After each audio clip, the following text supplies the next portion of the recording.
Japan is a land known for the majesty of Fuji, the endless bustle of Tokyo, and a vibrant history whose cultural and artistic legacy has left a massive imprint on global pop culture. This unique part of the world, ever sailing on its journey through history, once encountered a sailing faith on a raft coming from the lands of China and Korea. That faith was Buddhism, which, after a long journey amongst steppes and mountains from India, had reached its easternmost destination in Asia. Today, Buddhism is a core part of Japanese culture, alongside the indigenous faith of Shinto. How did Buddhism end up letting go of its sailing raft in Japan? How did the Japanese people, both elites and commoners, accept it? What schools and sages of Buddhism did Japan produce? And how did Buddhism interact with Shintoism? Welcome to our video on the introduction of Buddhism to Japan, its spread, and eventual cultural hegemony. There's another aspect of Japanese culture to highlight as well, the food. There's an easy way to sample it for yourself by using our sponsor Tokyo Treat and Sakura Co. These are two different snack box subscription services that both bring an experience of Japan into your home. Tokyo Treat focuses on seasonal products that are exclusive to Japan. Their current box is Japan's Best Bites, which gave us the delights of Kit Kat melon to Mido-style udon, and our favourite part was the Sangria Tsubimi orange, very refreshing. Then there's Sakura Co, which focuses on traditional artisanal snacks and specialities from local regions. The current box, Taste of Japan, is an adventure across all Japan with a sampler of local flavours. From northern Hokkaido's Kurumitsu Kinako Mochi to southern Okinawa's Caramel Nut Sable, try this delightful range with a sip of Gion Sujiri Sencha from Kyoto. And this box comes with a piece of tableware each month as well, this time a cool kanji side dish.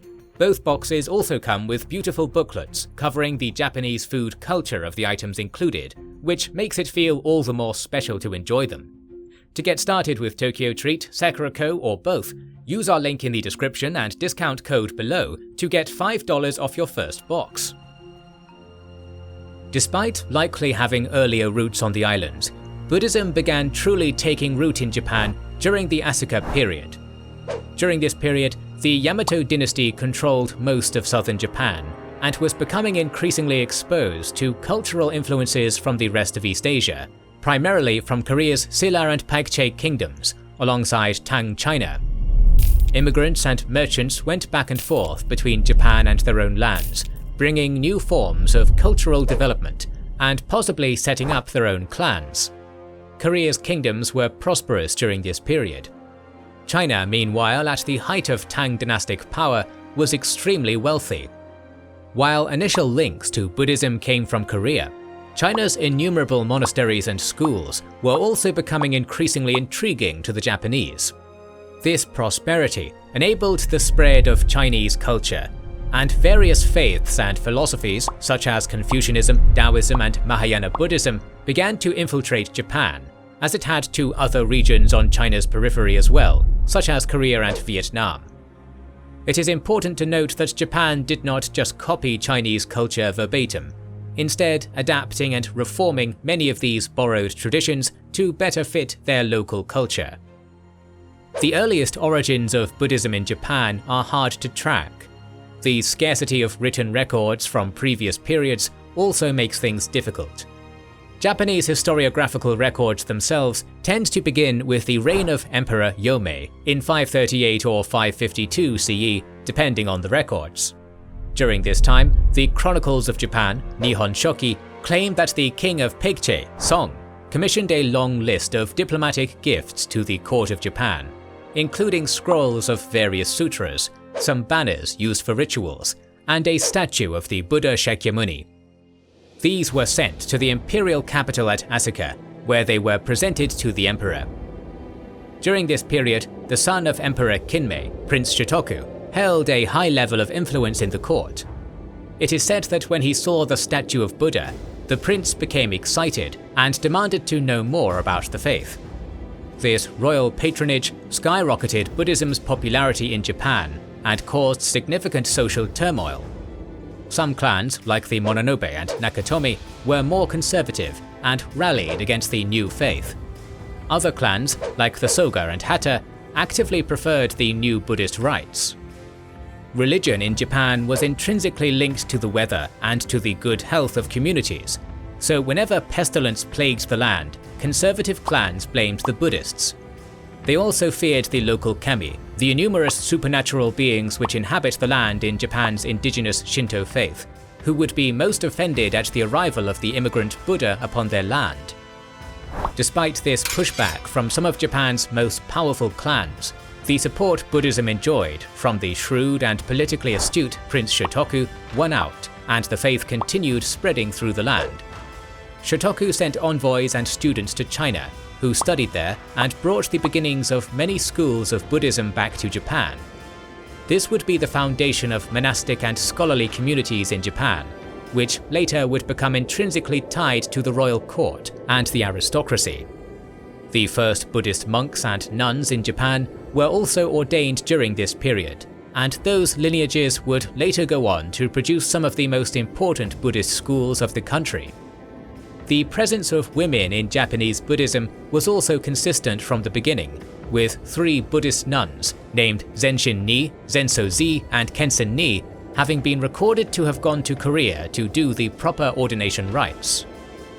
After the death of Prince Shotoku, Japanese Buddhism's first major patron, Emperor Kotoku initiated the Taika reforms, ushering in a new age for the faith. The Taika reforms represent a time of increasing Chinese influence on Japan, as the Yamato court undertook heavy efforts to centralize their domain by following the Tang dynasty model of rulership, resulting in the promotion of Chinese social philosophies like Confucianism, which gained ground in Japan. This new, more centralized state moved its capital to Nara, a city built in the grid image of Chang'an of the Tang dynasty. These new land and education regimes would affect the development of Buddhism in this period, which continued to prosper, especially when the Hakuho imperial family began sponsoring Buddhism officially. During the Nara period, Buddhism flourished under the increasingly intense sponsorship of the land's nobles and emperors, who directly involved themselves in the establishment of a local Japanese Buddhist tradition, and are thus some of the main reasons for the unique nature of Japanese Buddhism. Nara, the titular capital during this age, became the center of 6 schools of Buddhist thought, which were all different from each other. These schools were Ritsu, Jojitsu, Kushashu, Sanronshu, Hoso, and Kegon. As a result of the Nara government's indirect involvement in Japanese Buddhism's development, all the great Buddhist temples of this time came under state control via a system known as Kokonbuji. Buddhist monks did exist outside this system, but were subject to state sanction. During this time, 7 great temples of the southern capital in Nara were the political, spiritual, and philosophical heart of Japan, and where different prestigious Buddhist sects and lineages came to clash. These temples were Daionji, Gangoji, Horyuji, Kofukuji, Saidaiji, Todaiji, and Yakushiji. Each of these temples also controlled monasteries, where armies of sages, scholars, and monks worked, taught, meditated, and translated tirelessly. The temples also produced many translations of important Buddhist sutras, which defined the intellectual life of Japan, such as the Lotus Sutra, in which the nature of Bodhisattva and the skillful means to achieve Buddhahood are discussed, and the Golden Light Sutra, in which we see a discussion of the patronage of just rulers by the 4 heavenly kings in the Mahayana tradition. The former was the founding scripture of Japan's Tendai and Zen schools, while the latter helped legitimize imperial rule, displaying just how much Buddhist rituals had become part of Japanese courtly life and become an integral vehicle through which the Japanese highborn could conduct their daily political affairs. Nara is thus the period where Buddhism truly becomes Japanese, and where it becomes part of Japanese politics via both monks and rites. Following the Nara period, the Heian period is considered the cultural pinnacle of classical Japan. It was also the height of Chinese influence in Japan, and the era when some of modern Japanese Buddhism's most prominent schools were founded. Emperor Konmu, who moved the capital to Kyoto, was particularly intrigued by the Buddhist school of Tendai, founded by the monk Saicho, while another school, the Shingon, founded by Kukai, gained momentous popularity among aristocrats and commoners alike. Saicho is traditionally credited to be the first man to have brought tea to Japan. His Tendai school, alongside Kukai's Shingon school, are to this day the most popular schools in modern Japan.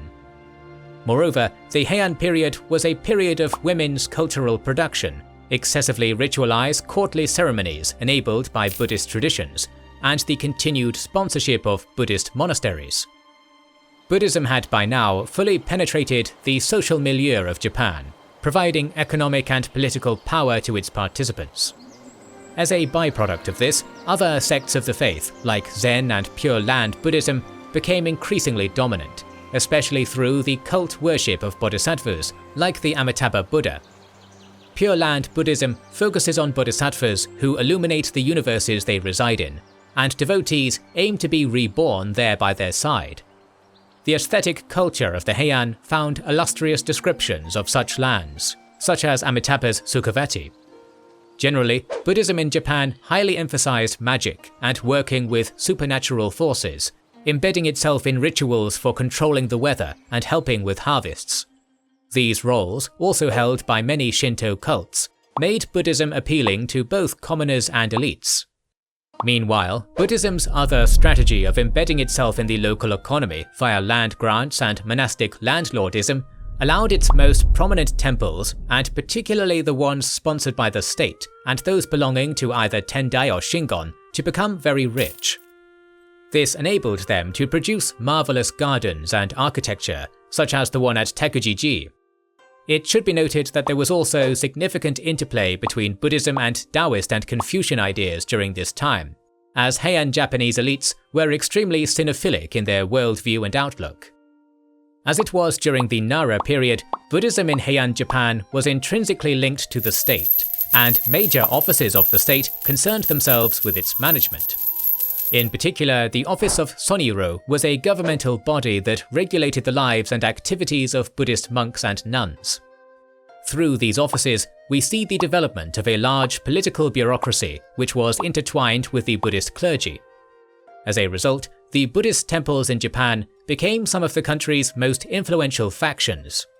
Some monasteries even began arming themselves, becoming powerful military factions, known as the Sohei, who we have done a video on previously. All of this combined to make the Buddhist clergy some of the most potent political actors in Japan. Heian-era Buddhism was also highly engaged in philosophical and artistic production, particularly under the sponsorship of women. Calligraphy was a particularly popular art associated with Buddhism, and was common under the patronage of Ketoji, female sponsors, who used it in the transmission of sutras throughout temples in Japan. Classical Japanese poetry, like waka, was often composed by Japanese empresses, and featured heavily Buddhist themes. Instead of the early Buddhist notion that our sense of self is built from the causes and conditions of actions and circumstances, Japanese Buddhism tended to center around the idea of an innate Buddha nature, or a hidden awakening within us waiting to be unleashed. Koya, the founder of the Shingon school, focused on the study of prajnaparamitas, or the perfections of wisdom. These sutras focus on how to cultivate one's wisdom and how to overcome illusions, or maya. Kucha, another Buddhist teacher, also considered atomism in his philosophy.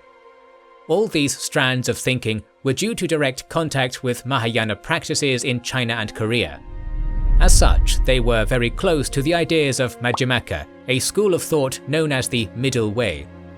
Ojo Ajishu, a major Buddhist text written by Genshin, was also instrumental in spreading the ideas of Pure Land Buddhism in Japan. When combined with previous emperors' work in spreading bodhisattvas, such as Shomu spreading Vairocana, the cosmic Buddha, these practices popularized and solidified Vajrayana practices in Japan, where they remain to this day. Although Buddhism became extremely popular in the Land of the Rising Sun, it never replaced the land's original faith of Shintoism, and in fact the two belief systems became deeply intertwined with one another over the centuries. Shinto focuses around the presence of kami, or spirits, which are linked to various spots in nature. These include the traditional deities of Japan, such as Tsukuyomi, Amaterasu, and Susanoo. Broadly speaking, Shintoism reflects a major theme of Japanese religion, which traditionally put heavy focus on the relationship between human communities and nature. Buddhism, in contrast, is a religion focused on interhuman relationships and ethics, so when it first arrived in Japan, it had to adapt to the Japanese emphasis on the worship of the land itself. As such, magic and mystical rituals, such as tea ceremonies, became a focus for Buddhism in Japan. While initially people were worried the local kami spirits would be hostile to the Buddhist faith, the two philosophies ended up converging. We will leave the topic of whether Shinto was ever an organized religion aside, as it's still up to academic debate. What we do know is that during its centuries-long stay in Japan, Buddhism was Shintoized, and Buddhist temples sprung up in mountains and springs where kami were said to reside. Buddhist myths, like the Vulture Peak, Buddha's residence, were linked to local physical landmarks associated with Shinto folklore. Moreover, priestly offices devoted to kami worship persisted, and according to the admittedly imperial-affirming Nihon Shohi, Prince Shotoku, Buddhism's first major patron, was also an enthusiastic sponsor of Shintoism as well. In 1185, the classical period of Japan ended with the beginning of the Kamakura period. The long process of the Shoin estates establishing power came to a climax, as the daimyo became more powerful. The Kamakura shogunate saw the outset of many Pure Land sects like Nichiren, the most prevalent modern Japanese Buddhist school, rising to prominence. Japanese Buddhism, by now fully embedded in Japanese society, kept producing philosophical, political, and economic contributions to society. Zen Buddhism also became popular during this time, and today Japan is inseparable from Buddhism in the imagination of many peoples throughout the world. In this video, we have seen that this journey was filled with equal measures of politics, art, and strategic propagation. For those who enjoy Japanese Zen koans or Heian poetry, the Buddhist path and how it flourished among the cherry blossoms of Japan is essential to understand their richness. Japan, Shinto, and Buddhism all came together under Mount Koya in the heyday of the Sinosphere and forged a prosperous and tumultuous relationship which has blossomed to this day. Special thanks to our sponsor Tokyo Treat and Sakura Co. Get $5 off a box of Japanese treats with our link and discount code in the description. More videos on cultural and religious history are on the way, so make sure you are subscribed and have pressed the bell button to see them. Recently, we have started releasing weekly Patreon and YouTube member-exclusive content. Consider joining their ranks via the link in the description or button under the video to watch these weekly videos, learn about our schedule, get early access to our videos, access our private Discord, and much more. This is the Kings and Generals channel, and we will catch you on the next one.